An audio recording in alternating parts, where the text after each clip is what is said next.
എന്തായാലും നമുക്ക് ധർമ്മസ്ഥലയിലേക്ക് പോകാം. ധർമ്മസ്ഥലയിൽ ജനം TV സംഘം ഉണ്ട്. അവിടുത്തെ വാസ്തവം എന്താണ് എന്ന് പരിശോധിക്കുകയാണ്. കർണാടകയിലെ ധർമ്മസ്ഥലയിൽ 17 ഇടങ്ങളിലും പ്രത്യേക അന്വേഷണ സംഘം നടത്തിയത് ആഴത്തിലുള്ള ഖനനങ്ങൾ. എന്നിട്ടും നൂറുകണക്കിന് സ്ത്രീകളെ കൊന്നു കുഴിച്ചുമൂടിയെന്ന ആരോപണത്തിൽ യാതൊന്നും കണ്ടെത്താനായില്ല. 2 ഇടത്ത് നിന്ന് ലഭിച്ച അസ്ഥി കഷ്ണങ്ങളാണ് എങ്കിൽ പുരുഷന്മാരുടേതും.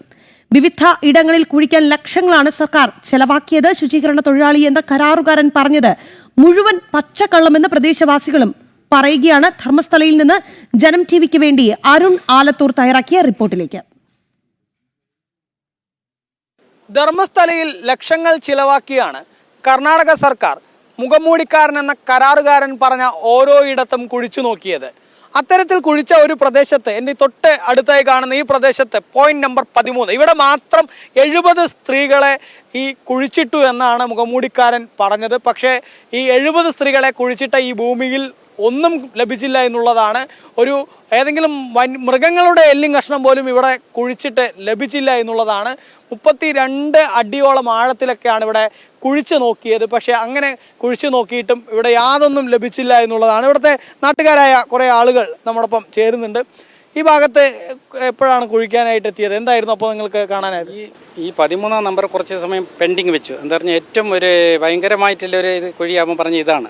അപ്പോൾ അതുകൊണ്ട് ഇതിൽ ഭയങ്കര ഉള്ളതുകൊണ്ട് അവർ ബാക്കിയെല്ലാം ആദ്യം കുഴിച്ചു. ഇതിൽ ലാസ്റ്റ് ഇത് വെച്ചു. പക്ഷേ ഇതിൽ 32 അടി വരെ കുഴിച്ചാലും, 32 അടി വരെ കുഴിക്കുന്ന ഒരു കിണർ കുഴിക്കുന്ന അത്ര കുഴിച്ചാലും 22 അകലവും 32 ആഴം കഴിച്ചാലും ഒന്നും കിട്ടിയിട്ടില്ല.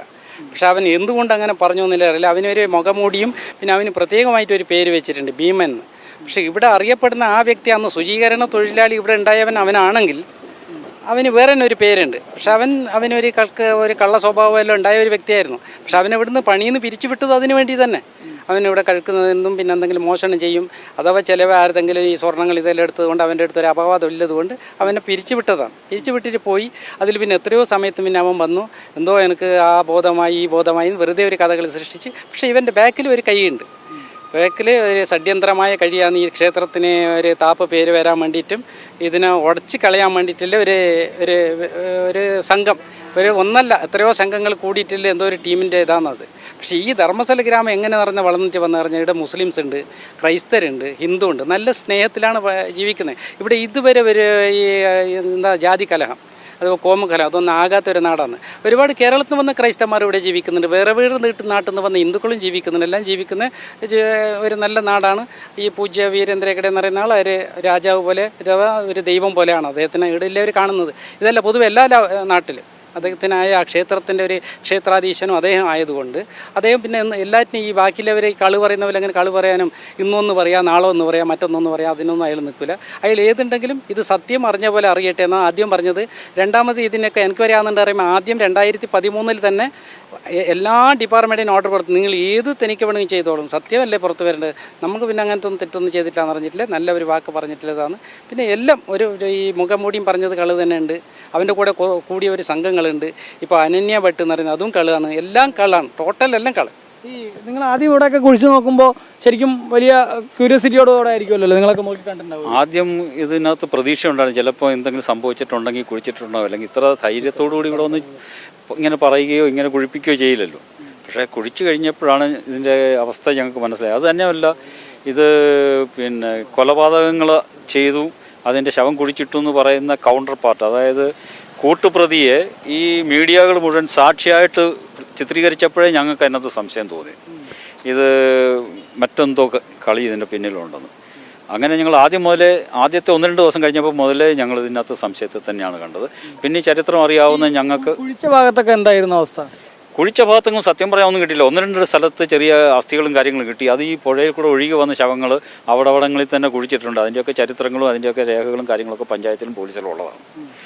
ഈ കാണിച്ചതൊക്കെ ഈ പുഴയുടെ അങ്ങേക്കരയിൽ നിന്നാണ് ഒന്ന് കിട്ടിയെന്ന് പറഞ്ഞത്. പിന്നെ ഇവിടെ ആ സ്ഥലത്ത് മറ്റൊരു സ്ഥലത്ത് കിട്ടിയ അസ്ഥി തൂങ്ങിച്ചത്തതായി നിന്നാണ് പറഞ്ഞത്. അതെനിക്ക് അറിഞ്ഞൂടാ. കേരളത്തിലൊക്കെ ഒരു പ്രചരണമുണ്ട്, ഇത് ഭൂമി മാറിയതായിരിക്കും. മനാഫ് ഉൾപ്പെടെയുള്ള ആളുകളൊക്കെ പറയുന്നത് ഇത് ഭൂമി മാറിയതായിരിക്കും, അതുകൊണ്ടായിരിക്കും ഒന്നും കിട്ടാത്തതെന്നൊക്കെ പറയുന്നുണ്ട്. അത് ഇത് മാറാൻ ചാൻസ് ഉണ്ടോ? നിങ്ങളൊക്കെ ഒരുപാട് കാലങ്ങൾക്ക് മുമ്പ് കേരളത്തിൽ ഇവിടെ വന്നു. അല്ലല്ല, അതൊക്കെ ചിത്രീകരിക്കുന്നവരുടെ നാടകങ്ങളാണ്.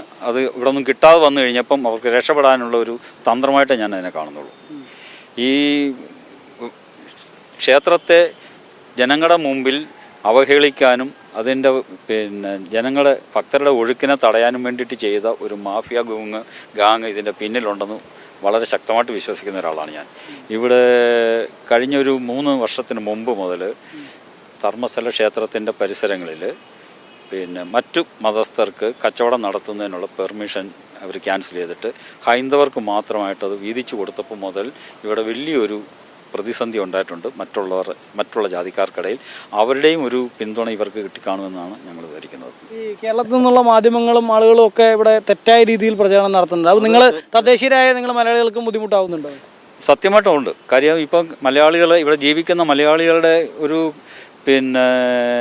ക്രൂരന്മാരായിട്ട് ഇവിടുത്തുകാർ കാണാൻ തുടങ്ങി. അതിനകത്ത് അവരെയും കുറ്റം പറയേണ്ട കാര്യമില്ല. മലയാളികൾ മൊത്തം കള്ളം പ്രചരിപ്പിച്ച് അവർക്ക് അഗൈൻസ്റ്റ് ധർമ്മം മാത്രം പരിപാലിച്ച് വന്നൊരു ക്ഷേത്രത്തെ കളങ്കപ്പെടുത്തിയപ്പോൾ അവരങ്ങനെയല്ലേ കാണുള്ളൂ. അല്ലെങ്കിൽ തന്നെ പണ്ട് മുതലേ മലയാളികളായിട്ട് ഇവിടെ വന്ന് ഈ ഭൂമി സംബന്ധമായ ഒരുപാട് പ്രശ്നങ്ങൾ ഇവിടെ ഉണ്ടാക്കിയിട്ടുണ്ട്. ഇതുകൂടെ ആയിക്കഴിഞ്ഞപ്പോഴത്തേക്കും മലയാളികളുടെ നിലനിൽപ്പ് ഒരു പക്ഷേ നാളെ മുതൽ പരുങ്ങലിലായാൽ അതിന് ആരെയും കുറ്റം പറയാൻ പറ്റില്ല. നമ്മൾ തന്നെ നമുക്കിവിടെ കുഴി തോണ്ടുകയാണ് എന്നാണ് എനിക്ക് പറയാനുള്ളത്. നമ്മൾ നിൽക്കുന്നതിന് കുറച്ച് അപ്പുറത്താണ് വേറെ കുഴികളൊക്കെ കുഴിച്ചിട്ടുണ്ടായിരുന്നല്ലേ?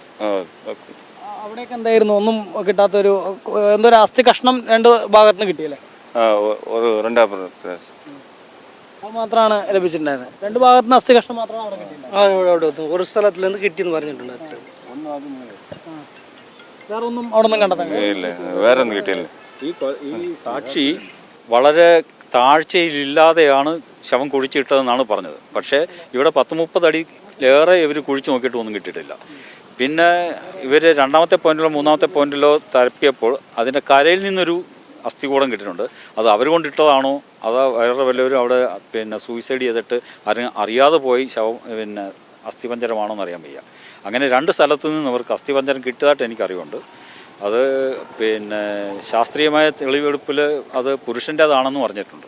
ഗൂഢാലോചന ഉൾപ്പെടെ അന്വേഷിക്കണം എന്നുള്ളത് തന്നെയല്ലേ? ഇതിൻ്റെ പിന്നിൽ പ്രവർത്തിക്കുന്നവരെ ശരിക്കും ക്വസ്റ്റ്യൻ ചെയ്ത് കഴിഞ്ഞാൽ ഇതിൻ്റെ സത്യം എന്താണെന്ന് മനസ്സിലാവും. അത് തന്നെയാണ്. ഏതായാലും ഇതിലെ ഗൂഢാലോചന ഉൾപ്പെടെയുള്ള കാര്യങ്ങൾ വിശദമായി അന്വേഷിക്കണം എന്നുള്ളതാണ് ഇവിടുത്തെ നാട്ടുകാർക്ക് പ്രധാനമായിട്ടും പറയാനുള്ളത്. മാത്രമല്ല, വലിയ രീതിയിൽ കുഴിച്ചൊക്കെ നോക്കി ലക്ഷങ്ങൾ ചിലവാക്കി കുഴിച്ചു. പക്ഷേ ആ കുഴിയിൽ ഒന്നും കണ്ടെത്താൻ കഴിഞ്ഞില്ല. 2 ഭാഗത്ത് അസ്ഥി കണ്ടെത്തി. പക്ഷേ അതൊന്ന് കഴുത്തിൽ ഒരു കെട്ടുള്ള രീതിയിലാണ്. ആരോ ഈ കാടിനുള്ളിൽ തൂങ്ങി മരിച്ച വ്യക്തിയാണെന്നുള്ളത്, ഒരു പുരുഷനാണെന്നുള്ളത് തിരിച്ചറിഞ്ഞിട്ടുണ്ട്. മറ്റൊരു ഭാഗത്ത് അസ്ഥി കണ്ടെത്തിയിട്ടുള്ളത് അതും ഒരു പുരുഷൻ്റെ അസ്ഥിയാണെന്ന് കണ്ടെത്തിയിട്ടുണ്ട്. അപ്പോൾ ഈ 100 കണക്കിന് സ്ത്രീകൾ എവിടെ എന്നുള്ള ചോദ്യം അപ്പോഴും ബാക്കിയാവുകയാണ്. PR മനൂപിനൊപ്പം അരുൺ ആലത്തൂർ, ജനം. ധർമ്മസ്ഥലയിൽ കൃത്യമായ ഒരു തിരക്കഥ നടന്നിരിക്കുന്നു, ഗൂഢാലോചന നടന്നിരിക്കുന്നു. അക്കാര്യം തന്നെയാണ് പ്രദേശവാസികളും ചൂണ്ടിക്കാട്ടുന്നത്.